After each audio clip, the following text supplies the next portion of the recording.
Okay, we were sent in a question about how to select your default packing slip.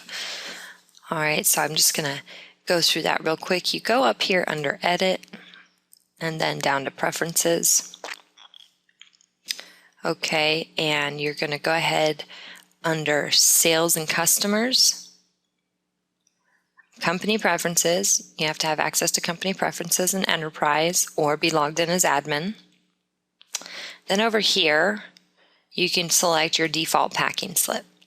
Okay, so it's going to default the templates from the sales order templates, and you can choose those there as well as the pick list.